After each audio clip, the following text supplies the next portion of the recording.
all of our services off with a hymn. Why did we do that? Right. What do you think?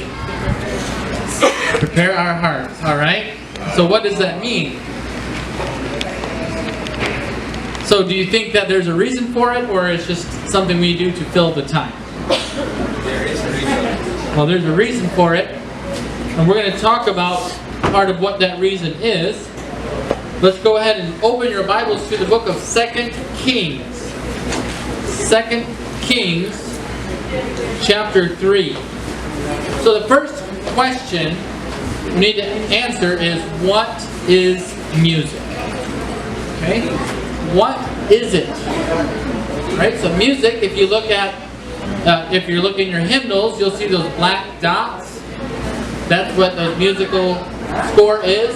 And you can see there's a horizontal movement of the notes. The horizontal movement of the notes is called the rhythm. Okay? Yeah, if you have something that just shows music notes on there, doesn't matter what, any song. The horizontal movement of the score and the music, that is the rhythm.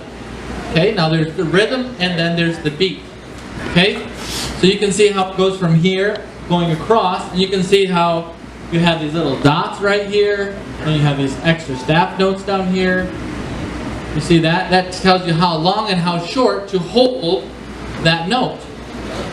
So for example, if you ever watch a movie, or maybe you've been to the hospital and you hear the person when they're hooked up to the heart monitor, beep, beep, beep, like that, it's very consistent. Okay, that's called the heartbeat, right? And then sometimes you'll have an irregular heartbeat. That's called a cardiac arrhythmia. Okay, that's where we heard the word rhythm. Okay, and so the rhythm and the beat is different. The beat is as you progress. The speed at which you progress. The rhythm is how long and how short you hold out the notes. Okay, so that's the rhythm. Every song has rhythm. Nothing wrong with rhythm. Without rhythm, it would just be one long continuous note. It would be nonsense. Okay, so rhythm is fine. You need rhythm. And then there's the melody. The melody is the vertical movement of the notes. The vertical movement of the note. So for example, this note is higher than that note. Okay? So the G is above the E. Okay, so that's what melody is. Melody is the vertical movement of the note. Do, re, mi, fa. Okay? And then the rhythm is the horizontal movement of the note. And when you put together the horizontal and the vertical movement, you have music. Okay? You cannot have music without rhythm. You cannot have music without melody. Okay? So which one do you think is more important? Which one should be the focus? Which one has the message? Okay? So we're going to talk about that later. So, but that is what music is. It's melody and rhythm together in an organized manner. So that's what music is. Now, what is the purpose of music? What does music do? Why do we have hymns? Why do we have special numbers? Why do we have choir numbers? Let's look at the reason for music, the purpose of music. What does it do? What power does it have? Why do we spend so much of our church services with music? So we get some answers from the book of 2 Kings chapter 3. Now what happened was there are three kings, king of Judah, king of Edom, and king of Israel. And they three went out to make war against the king of Moab. And they went 7 days' journey into the desert, and they had no water. And they said, we are all going to die. God brought us out here into the desert so he can kill us at the hand of the Moabites. And Jehoshaphat, the king of Judah, should never have made an alliance with these two other evil kings. But he did not ask God. So that's not what this is about. What this is about is what happened when Jehoshaphat said, hey, we need to find a prophet here, a prophet of God, not a prophet of Baal, and ask him what we need to do. So verse 12 says, and Jehoshaphat said, the word of the Lord is with him. So they found Elisha. The word of the Lord is with him. So the king of Israel and Jehoshaphat and the king of Edom went down to him. And Elisha said unto the king of Israel, what have I to do with thee? Get thee to the prophets of thy father, and to the prophets of thy mother. And the king of Israel said unto him, nay, for the Lord hath called these 3 kings together to deliver them into the hand of Moab. And Elisha said, stop being a big baby. He didn't say that. He said, as the Lord of hosts liveth, before whom I stand, surely were it not that I regard the presence of Jehoshaphat, the king of Judah, I would not look toward thee, nor see thee. That was kind of rude, wasn't it? Like, you know what? You're not even worth looking at. Ouch. Elisha, he's pretty good with, those insults. Alright, but here's the key, verse 15. It says, but now, bring me a minstrel. A minstrel is a musician. And it came to pass, when the minstrel played, that the hand of the Lord came upon him. So Jehoshaphat says, hey, Elisha, tell us what the Lord would have us to do. Receive communication from the Lord. Open up the portal so the Lord can communicate to you what it is we need to do. And Elisha said, well, I'm going to need a music to be played first. I need a minstrel. You get what's happening here? So in order for God to speak to Elisha. Now Elisha, you're talking about Old Testament, you're talking about direct revelation, you're talking about, one of the greatest people who ever walked the earth, right? And Elisha says, hey, I can't hear from God unless first we have some music to open up that communication line. Okay, we're not Elisha. So if Elisha needed it, we also need it even more. So music opens up communication from the spirit world. I say spirit world, and I didn't say heaven or God, because just as music can open up the communication from God to man, what do you think bad music will open up? That will open up demonic influence. Alright? So, that's what music does. Opens up communication between mankind and the spirit world. Now let's look at 1 Samuel, just a couple of pages back. 1 Samuel 16. 1 Samuel chapter 16. So now we know what music does. So, we know that music has a power.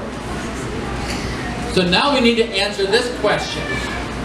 Okay? And this is where there is controversy. This is where there's a lot of disagreement. Alright, and that's this question.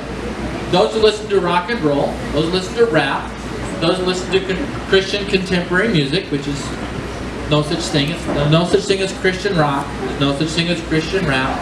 There's no such thing as Christian contemporary music, CCM. None of that garbage is Christian. And the reason that they make excuses for that is because they come to a different conclusion about this question. Here's the question. Is music moral? That's the question. Is music moral? Now we know that lyrics are moral. And we know that words are moral. Moral means it can be used for good or bad. Okay, like language. If you use your words, you can use it to do good. You can use your words to do bad. So if you have lyrics in a song that talks about driving by in your car and shooting cops in a drive-by shooting, well, we know those lyrics are used for bad.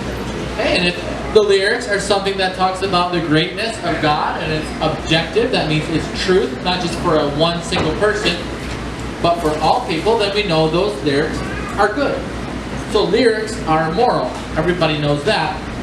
But what about apart from the lyrics? Just the music. Not the lyrics, not the words, only the music itself. In other words, the style of music, the rhythm that's being used, the type of music that's being played, apart from the lyrics, just the music itself, is it moral? Does it have power to do good and power to do bad? Is there such a thing as good music is there such a thing as bad music? Well, we find the answer in 1 Samuel chapter 16. What was going on was there was an evil spirit, a demon. And the demon was bothering King Saul. Now in Bible college, I was taught that he was just melancholy, that was his personality. No, it's a demon. It even says Spirit of the Lord. So there was a demon that would bother King Saul, and King Saul went to his advisors and said, I've got this demon, it's bothering me. How do I get this demon to leave me alone? And the advisors came up with an idea, and let's begin reading in verse number 14. But the Spirit of the Lord departed from Saul, and an evil spirit from the Lord troubled him. And Saul's servant said unto him, Behold, now an evil spirit from God troubleth thee. Let our Lord now command thy servants, which are before thee, to seek out a man who is a cunning player on an harp. And it shall come to pass, when the evil spirit from God is upon thee, that he shall play with his hand, not sing with his voice, it's play with his hand, it's not lyrics, it's just music. What's going to happen? And thou shalt be well. So what, and we read the rest of the story, that's exactly what happens. They find some guy, his name is David. I think later he killed a Goliath or a giant or something like that. You might have heard the story. Okay? So they find David and he plays the harp. And guess what happens to the evil spirit? It goes bye-bye. And then Saul feels better. That shows us something. It shows us that music, apart from the lyrics, just the music itself, is moral. That means if you play sound, a certain sound, just the sound alone can be sinful. And just the sound alone can be good. Not neutral. Music is not neutral. Most Christians nowadays in this modern era, most Christians will say that music, sounds, is neutral. It's not moral. It can't be good or bad. All that matters is the lyrics. But here we find in 1 Samuel chapter 16 that just the playing of the harp with David's hand has the power to do good. Amen. Has the power to drive away evil spirits. So if music has the power to do good, then that means music must have the power to do what? Has also the power to do bad. Okay? So we see that music is moral. Alright? So now we have to answer this question. So what does that mean? It means that somewhere, someplace, we need to draw a line. And on one side of the line is sin, and on the other side of the line is good music. So the question is, where do we draw that line? Yeah, right. Come on. Okay? Now, if music is amoral, that means not moral, does not have power to do good, does not have power to do bad.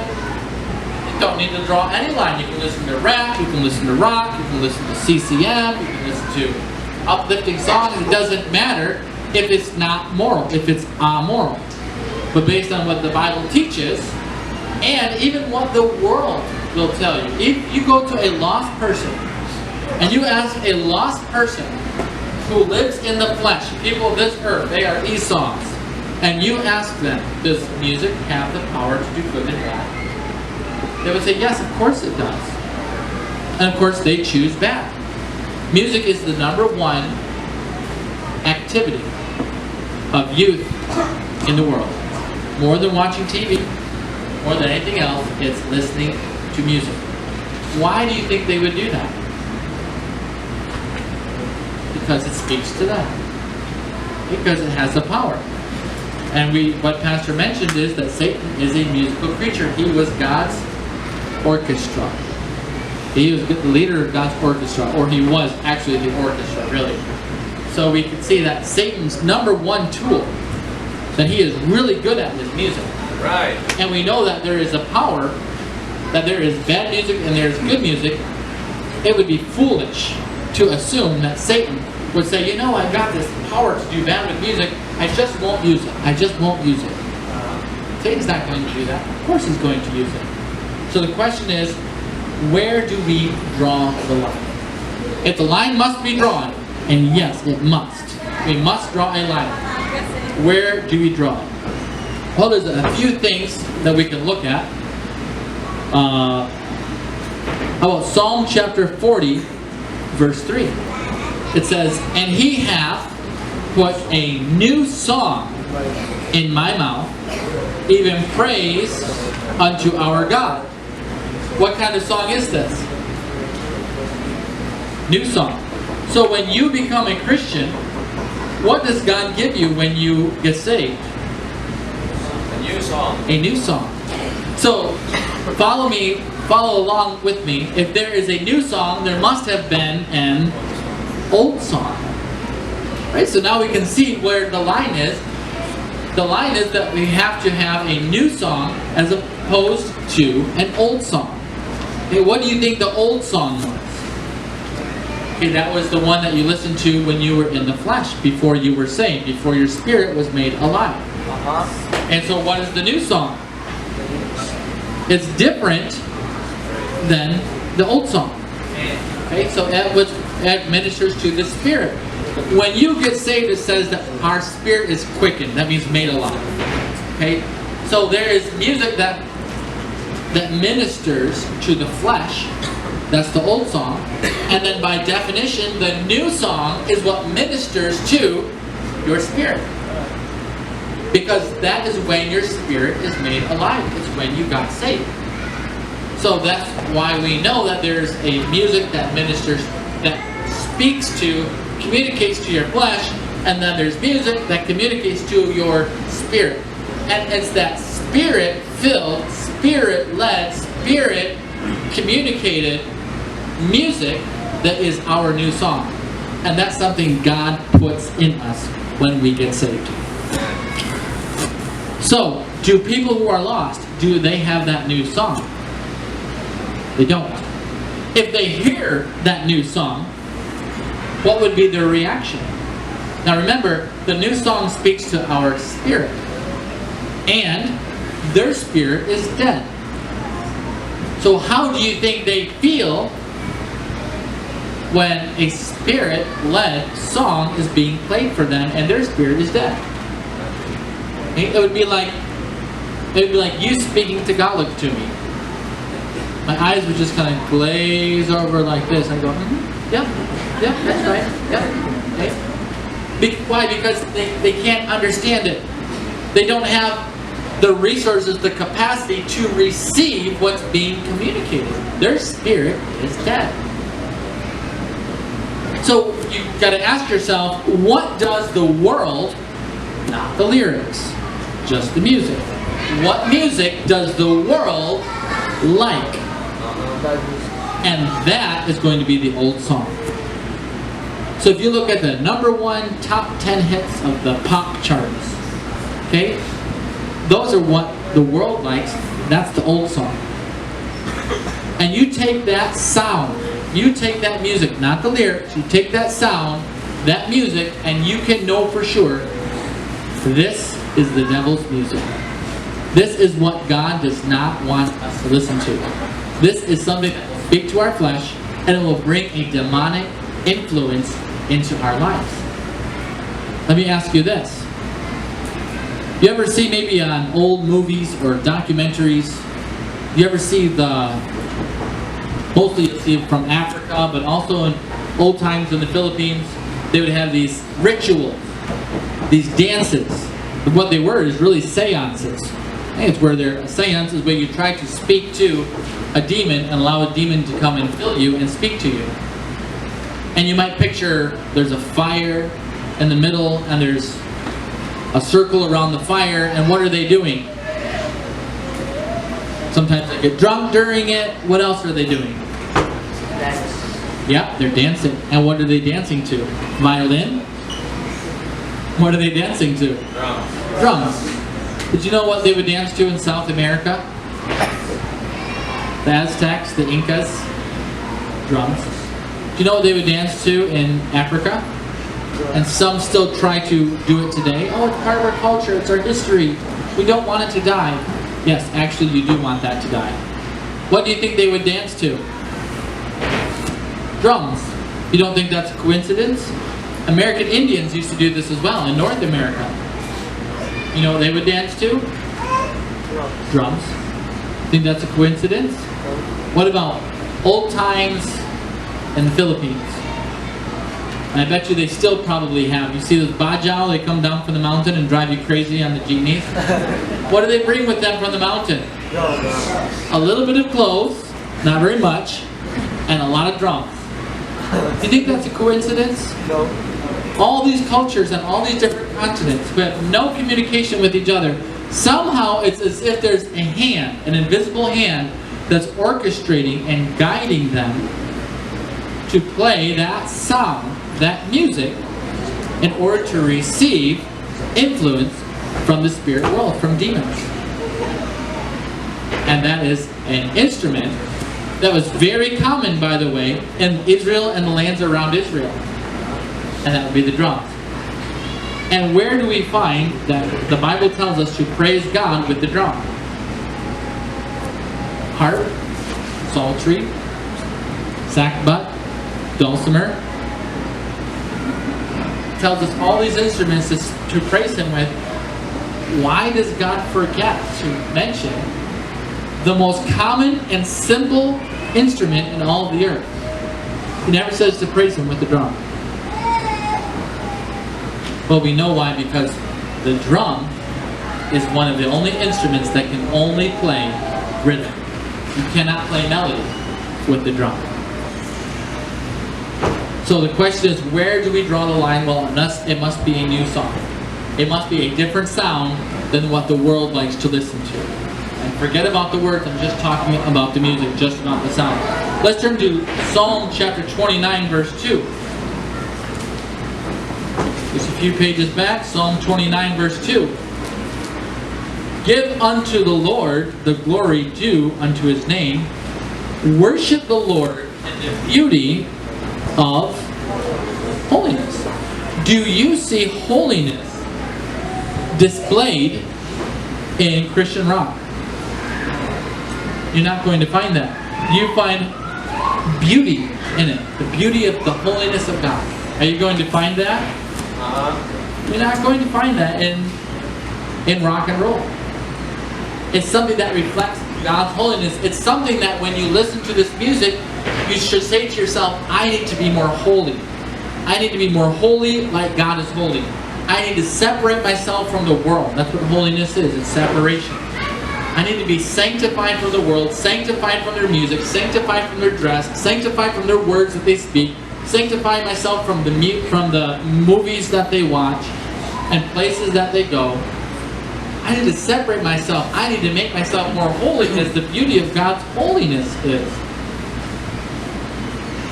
We don't see that in rock and roll. That's not going to be found in rock. In fact, let's turn back to Psalm chapter 40. We never finished that verse. And He hath, Psalm chapter 40, verse 3, and He hath put a new song in my mouth, even praise unto our God. Many shall see it and fear. Well, that's strange. Why would they fear? Why would the lost person fear when they hear your music? I'm going to tell you, it's because your music is different. Different. If it's the same thing that they're hearing, if it's the same thing that they're playing, if it's identical to what they're using, they're not going to fear. If you live like the world, then they have nothing to fear. They say, oh, your God's the same as my God, you live the same way I do. But here it says, when you play the right music, this new song that God puts in you when you get saved, the lost are going to fear. It's because it's going to show that there is a difference. A difference. It says, and shall trust in the Lord. Because our music, like our lifestyle, like our dress, like our speech, like our habits, is different. It's separated. So if your music is just like the music of the world, it's the old song. Okay? So now let's get back to the melody versus the rhythm. So we know the rhythm is the horizontal movement of the notes on the page. So that is what delivers the message. That communicates more to your flesh than your spirit. Okay? And then the melody is what really communicates more to your spirit than your flesh. Okay? So let's look at a couple of passages here. In the Bible, when God, like Isaiah, you don't have to turn here, I'll read it. Isaiah 23:16. Take in heart, go about the city, thou harlot that hast been forgotten. Make sweet melody, sing many songs that thou mayest be remembered. God is commanding, saying, hey, you go out and make melody. He doesn't say make rhythm. He says go out and make melody. How does God define music? God's definition of music is melody. That's what music is to God. In verse Isaiah 51:3 it says, for the Lord shall comfort Zion, he will comfort all her waste places, and he will make her wilderness like Eden, and her desert like the garden of the Lord. Joy and gladness shall be found therein, thanksgiving and the voice of melody. Amos 5:23 says, take thou away from me the noise of thy songs, for I will not hear the melody of thy viols. So here God defines good music, the new song, as melody. Now let's all turn to Ephesians chapter 5 verse 19. Speaking to yourselves in psalms and hymns and spiritual songs, singing and making melody in your heart to the Lord. When we sing, what we listen to, the focus, the emphasis should be on the melody. Okay, so how do you know? So that's where the line is. It's got to be a new song that ministers to the Spirit. So we have to draw a line because we know music is moral. And so we draw the line where? Where the music is more focused on the melody than the rhythm. Okay? Now you're saying, okay, well, how do I do that? Okay? If we're going to be honest, I really don't have to tell you how. I will, but I think if we are sincere, I don't think it's hard to know that when you hear rock and roll, you're going to know. If you're saved, you're going to know that this is not pleasing to God. And if your music that you might put Christian words to, if you're going to listen to the same music with Christian words that the world is listening to, then as a believer, without me telling you anything, you should know.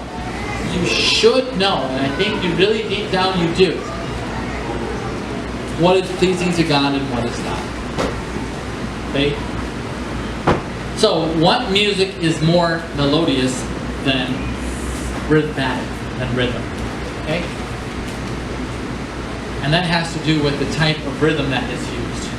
If you listen to all of the number one top hits, okay, going back 50 years or more, they all have an anapestic beat, an anapestic rhythm.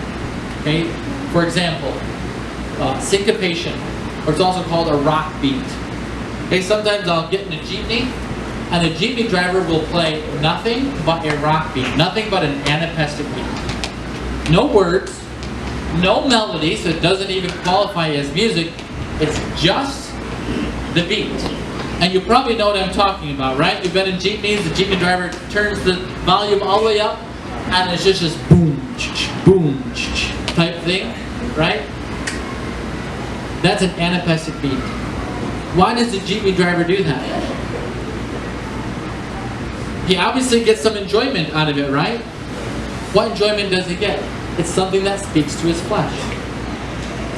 Now, would you ever sit in a jeepney and the beat was like this? Boom, boom, boom, boom, boom, boom, boom, boom. No, because that is the expectation of where the beat is. Okay, that's when you know where the beat is going to sound, then you're not focused on the rhythm. You're focused on the melody more than the rhythm.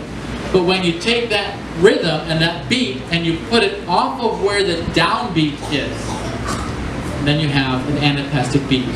called a backbeat, a break beat, I've heard it called, anapestic beat, rock beat. This is where the beat does not hit where you would expect it to be. So if it's 3/4 time, you would say 1, 2, 3, 1, 2, 3, 1, 2, 3. Right? You know where it's going to be, but it doesn't hit there. Yeah, right. It hits somewhere else. Okay, it'll hit on the upbeat, or it'll be the syncopated beat. That's just before or just after.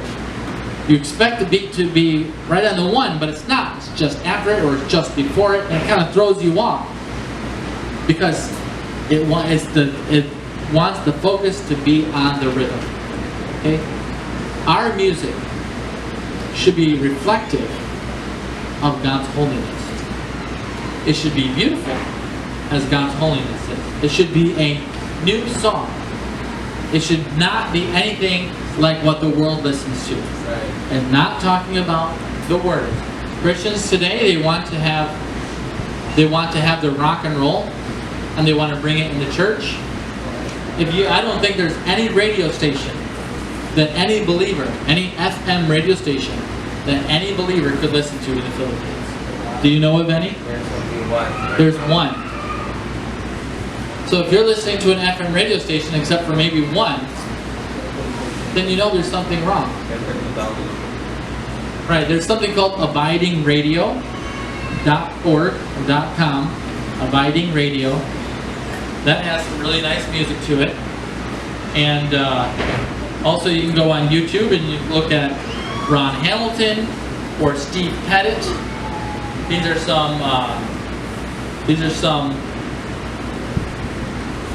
some artists that actually play melodious music, and they don't have an anapestic beat. They don't have a rock beat. Okay, and I think you know what a rock beat is. So how do we guard ourselves against bad music? We have to draw a line. Where do we do it? Here's where you draw the line. Nothing with rock beat in it. If it has a rock beat, don't listen to it.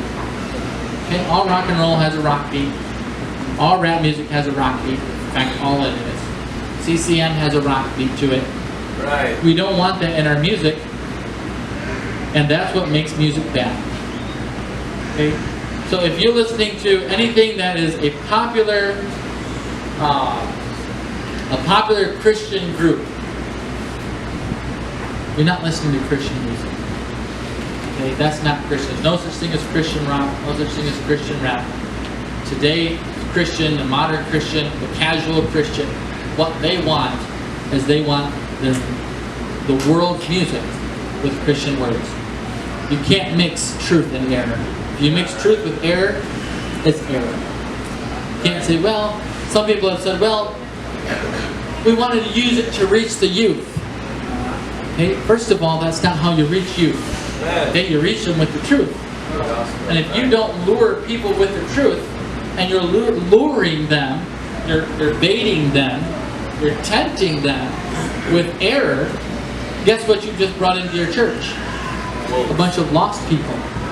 People are going to destroy the church. And some people say, well, if you get, a bunch of big rock concert, then you can give the gospel. Well, people don't get saved at rock concerts. How many people do you know that got saved at a rock concert? I don't see a whole lot of hands up. People don't get saved. God has chosen the foolishness of preaching. Okay, the purpose of music is not evangelism. The purpose of music is to praise God. So what we want is some people say, well, if we could just, okay, fine, rock music is bad, but if we use that to give the gospel and someone gets saved, then it's worth it. They say the means is bad, but the ends is good. The ends is salvation, but the means to get to that salvation is bad. So the ends justify the means, is what that's called. The ends don't justify the means. Okay? Paul says, sin not that grace may abound. What shall we say then? Should we continue in sin that grace may abound? God forbid. Right? So if you say, I could really reach people with the gospel, they'll listen to me if I play the devil's music, that's going to influence them and turn the Spirit of God away from them. Right? We don't try to win the lost by playing music. That's not what's going to do it. It's preaching and showing them the truth. Guess what? If the world is entertained and likes our music, guess what? There's something wrong with our music. Our music should bore them. They should be bored. They should not enjoy our music. Because their spirit is dead, and our music ministers to our spirit. They don't have a spirit. We do. Ours is alive. So if we're trying to reach the lost and they're liking our music, there's something wrong with our music. If you're listening to FM radio stations and it has a rock beat to it, anapestic beat, there's not on the downbeat, you have to draw the line somewhere. You need to get rid of that. So listen, what type of music do you listen to, what do you listen to on YouTube or wherever, or the radio station, and it all comes down to a matter of the heart. I can give you the knowledge, I can tell you about the matter of the brain, and so you can have the knowledge that I've given to you, and say, okay, I know the knowledge now, but if you're going to keep listening to rock and roll, then that's no longer a problem of the mind. That is a problem of the heart. And that's not something me or pastor or anyone can help you with. That's between you and God. Alright? So, I would say that if your heart is in the right place, you're going to find the right music. It's not a secret, it's not a mystery. Okay? The world's music is so obviously filled with perversion that it's not going to be hard to find out what is true and right, good music. If you're saved and if your heart is in the right place, you'll be drawn away from the bad music. You'll be drawn to the good music. So I guess the question really for you, first of all, with this knowledge, okay, it's moral, I have to draw a line, it has to be melodious, not rhythmic, no rock beat, but is your heart in the right place? Where is your heart? That's by what you live and you die. So, this is there's a lot more at the book of Psalms. The longest book is about music. Music is a very important topic. Yes. I've heard someone say, missions is the heartbeat of God. Well, missions is not the heartbeat of God because that's not in the Bible. Okay? There's no heartbeat of God. Everything is important. Missions is important. Music is also important. Just as important as missions. Okay? There's no missions is more important than this. Hey, everything, whether therefore you eat or drink or whatsoever you do all to the glory of God. There's no one great commandment. The great commandment is love the Lord thy God with all their heart, all their soul, and all their mind. And that includes a lot, not just missions. It includes your music, your dress, the words that you speak, people that you hang out with. So it's just as important as any other topic in our Christian life.